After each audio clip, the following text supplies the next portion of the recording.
Здравейте!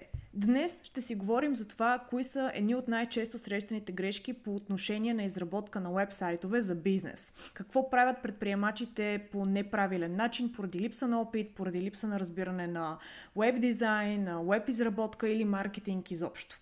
Аз съм Вяра и се надявам днешната тема да ви бъде наистина интересна и полезна.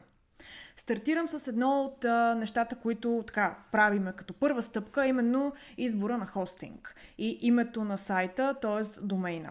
Това са две неща, за които много малко хора, които се занимават с предприемачество, отделят твърде много време да мислят.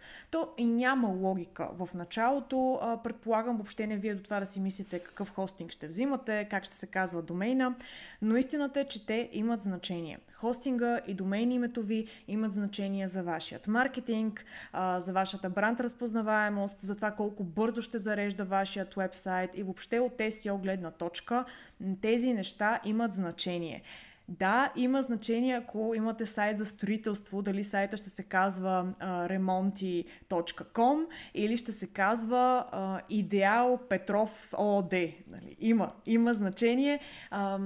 Това е една много дълга тема и ако имате интерес, ще направя едно специално видео само за нея, но истината е, че има едно понятие ключови думи по отношение на SEO и тези ключови думи, ако присъстват във вашето домейн име, това е плюс. Както има значение вашият хостинг в коя фирма е, това има значение за това колко бързо зарежда вашият уебсайт, дали да кажем, имате хостинг в България и всичко се случва в България и сайта ви завършва на .bg, пък вие искате да ставате известни в Америка или UK. Да, естествено и това е от значение. Но в повечето случаи предприемачите, с които ние си говорим на ежедневна база, имат уебсайт, те нямат никаква идея за това, не знаят за тези фактори и се чудят защо с сайт с BG разширение те не могат да ранкнат на първа страница в Google за UK, например. А те нещата са си много логични. Следващото нещо, за което бих искала да ви разкажа малко повече е това как се прави сайт и от кого се прави сайта.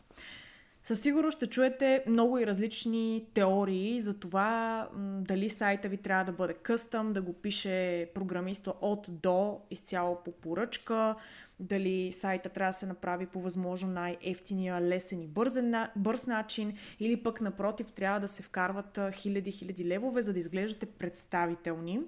Аз лично считам, че правилният уебсайт е този, върху който вие имате някакъв контрол, имате възможност, ако имате нужда да промените нещо в него, това да се случва сравнително бързо, особено ако сте фирма, която стартира в момента, или бизнес, голяма фирма, която често прави промени в своят уебсайт, създава промоции, да не говорим за онлайн магазините. Така че помислете в перспектива.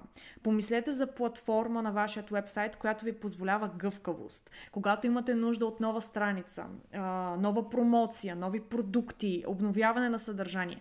Това да може да се случва по някакъв лесен начин от вас или вашият екип, а не винаги само от едно определено техническо лице.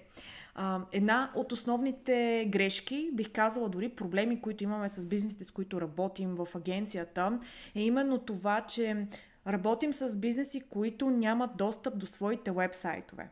Какво имам предвид? Някой преди години им е направил уебсайт, този някой има само той админ достъп, има име и парола. Ние нямаме достъп до сайта, клиента не знае как се добавят продукти, клиента не знае как се създават нови страници на сайта, дори не може да се качи блок съдържание сам на сайта. Така че това определено гледайте да не го допускате като грешка, защото така хем сте си платили за уебсайт, хем той е изработен, а вие всъщност нямате достъп до него. И той е сякаш чуждо имущество, не е ваше, което определено не ви съветвам да го правите. Третата грешка е това да бъде създаден уебсайт без абсолютно никаква представа каква трябва да бъде структурата на уебсайта от гледна точка на архитектура, страници и дори последователност на тези страници в някаква иерархия. Това защо е грешка? Защото в света на дигиталният маркетинг и рекламата, ако ти имаш уебсайт в стил визитка от една страница, в който се опитвате в рамките на една страница да опишете всички продукти и услуги, които предоставяте, то това е уебсайт, който трудно ще продава, трудно ще се показва в Google, ще се индексира трудно въобще ще се случват всякакви рекламни, имейл маркетинг, Фейсбук и каквито да е било други кампании. Това, което ви съветвам да предприемете, за да не допускате тези грешки, е именно да стартирате с едно проучване на вашият сектор, една маркетинг стратегия и да отговорите на тези въпроси и да знаете ясния план за действие, преди да бързате да изработите уебсайта на своите мечти. Защото в противен случай, това, което се случва на практика най-често, е, че вие вече имате един изработен сайт, започвате да правите маркетинг и в момента, в който сте готови за маркетинг и реклама, осъзнавате, че уебсайта, за който сте дали 1000 левове, е абсолютно нефункционален. Той не може да продава. Той не е пригоден да се показва в търсачките. Той зарежда бавно. Той не притежава нужните страници, за да може да се показва, да бъде откриваем, да бъде предпочитан от вашите клиенти. Ако не знаете как работи SEO, как работи рекламата, какво е Sales функция или основи на маркетинга, най-добре научете това, консултирайте се с експерти и тогава преминете вече в това да бързате да вдигате сайт, защото в обратния ред на нещата всъщност ще ви излезне двойно по-скъпо. Успех и ако имате някакви въпроси, оставете ги, ще се радвам да направя видео по темата.